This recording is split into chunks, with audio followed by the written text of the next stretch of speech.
Can't move on with their lives. All of them. And these people we found on the internet can be automatically enrolled in the Progressive Loyalty Program and get special rewards. Even people who just got back from Europe. It's actually pronounced croissant. I was just in Europe. An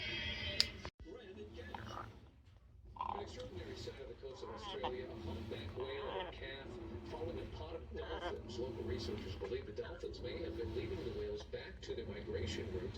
Dolphins and whales do often work together. The dolphins helping whales find food, and the whales acting as sort of bodyguards, protecting dolphins from predators. A unique citizenship ceremony held today at the Santa Ana Zoo.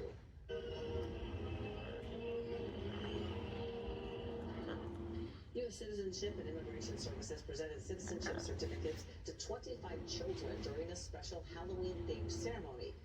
U.S. Representative Katie Porter was there to offer congratulatory remarks. These are all children and your children who have gone through the pathways to become citizens, and so today is about them take care of them and getting really to celebrate the journeys that they've been on and the amazing future that we hope they have as Americans.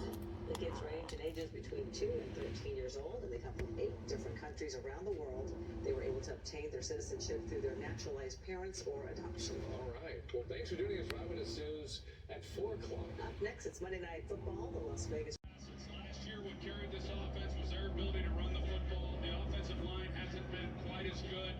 Josh Jacobs hasn't been quite as good, but the defense has really been the bright spot, and at least they've been able to keep them in games. And we saw Max Crosby a few weeks ago, one of the best individual performances that I've ever seen, and I can't wait to see what he's going to do tonight. We're going to talk about him quite a bit tonight. Lisa's going to have a segment on both Max Crosby and Aiden Hutchinson.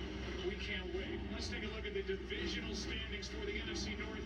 The Lions at 5-2, and the division looks different. Even right behind them with the injury to Kirk Cousins with a torn Achilles, that makes this NFC North right now firmly in the grasp of the Detroit Lions. And in the AFC West, there are the Raiders. Everybody looking up to the Chiefs, who lost